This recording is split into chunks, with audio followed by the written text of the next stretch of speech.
What's up, y'all? Welcome back to another movie review. Today we are talking about 2012's Prometheus from director Ridley Scott, which I definitely was like, alright, everyone says this movie sucks, and I'm probably not going to like it, and I'm not a huge Alien guy anyways, so I was like, yeah, but it's in my Alien vs. Predator franchise rewatch. So I was like, alright, we're up to 2012, might as well go out and check it. What I didn't know is that Michael Fassbender's in this movie, and he has a pretty big part, and I'm a big Michael Fassbender guy, so I was like, okay, word, like, but what I will point out before is that Jamie Dirac of Comically Boston and Love in the Time of Hydra, she's doing a podcast with her boyfriend they're doing like a rewatch of Agents of S.H.I.E.L.D., the Marvel TV show, which she's a huge fan of. But her reviews, she's a huge movie person as I am, but she is even bigger than I am when it comes to these movie shits, and she's watched everything. And her reviews are priceless and funny, but at the same time, super accurate. So this was her review she left on Prometheus from August of 2022. She goes, "It's pretty, but at what cost? The moments that actually feature aliens are cool, and I always enjoy Fassbender, but I'd rather watch something dumb and fun. Also, don't tease me with Christmas and fail to deliver. Not a single xenomorph in a Santa hat." And that shit had me dying laughing. And I was like, she's right though, because at the very beginning of the movie, Idris Elba randomly goes, "Oh, here's a here's a Christmas tree. It's got to feel lively on my ship," because he's like the pilot or whatever, and the pilot of the Prometheus. But, you know, just like any other alien movie, this starts with a bunch, and slowly but surely each one of them gets picked off until it's one or two left, and they survive and they go on with their day. Which is kind of why I hate these movies, kind of why I like them.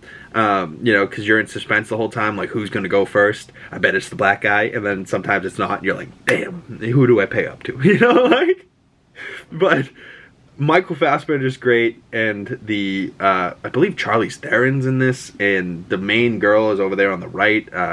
Shaw was her character's name. I don't remember quite.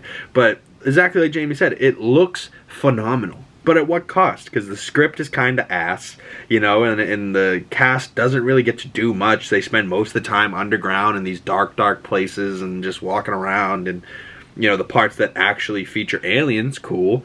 And there's like one part where he like just really, the stuff that was the most fascinating to me was Michael Fassbender discovering the engineers and these people that are like 8-9 feet tall, and they made us, I guess, you know, is what they think.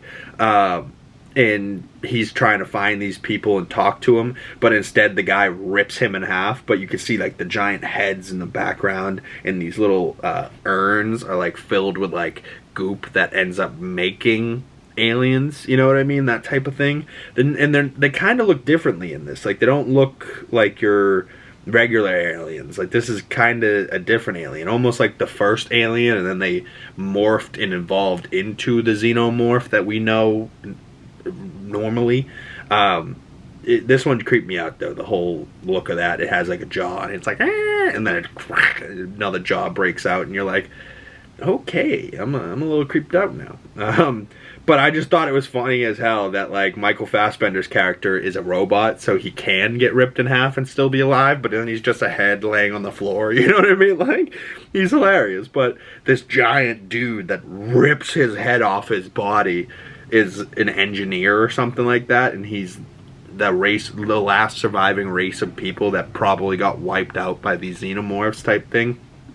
But here we are on this random alien planet, Michael Fassbender getting his head ripped off.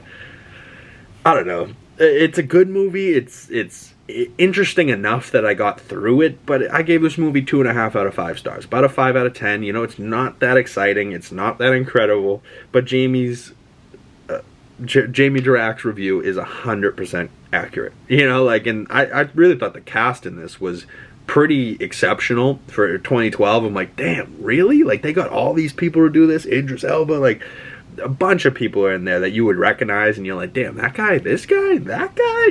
And then the main character, of course, is Fassbender and that chick, and the chick I don't remember or recognize from anything. You know, so it's funny, like, the people that end up being the main characters in these movies aren't even people that I'd know, you know what I mean, other than Sigourney Weaver in the original ones, and I know her from those movies, you know what I mean, like, or Avatar later in life, but I knew her originally as Ripley, you know what I'm saying, like, there's no Ripley in these later ones, and I think they suffer from it, you know what I mean, like, if there was one person that carries through and you could track it, it would make a lot more sense, but they got her to do enough of them, you know, they got her to do 4, plenty, you know, and the way that they killed her, brought her back, terrible. Don't bring Sigourney back anymore, she's done. But they need a new Ripley, you know what I mean? Like, they need somebody else that follows through, and if it's Fassbender, cool. If it's not, you know, find somebody new. There is a trailer for Alien Romulus that just came out, and now I'm like, fucking A. They're continuing the franchise even more, so I'm gonna have to go in August and watch another Alien movie. Like, I did this whole rewatch so that I could watch Prey again. And that's now my next one on my list because I've already watched 2017's Alien Covenant and 2018's The Predator. So those movie reviews coming to the channel soon. Stay tuned for those. But overall, man, it's not that great, not that good, not as bad as people say, not as good as some people say. Because I saw a lot of hate on the movie, and then just recently on Twitter I was scrolling, and people were like, Prometheus is a good fucking movie. And I'm like, good? Definitely not great. I'll give you maybe good, but definitely not a great movie. Somewhere in the middle for me, and the only reason I really stuck around was Michael Fassbender, if I'm being honest. So, shout out Michael Fassbender. Like, comment, subscribe. Tell me what you thought about this movie in the comment section below. And I will see you beautiful people in the next video. Peace.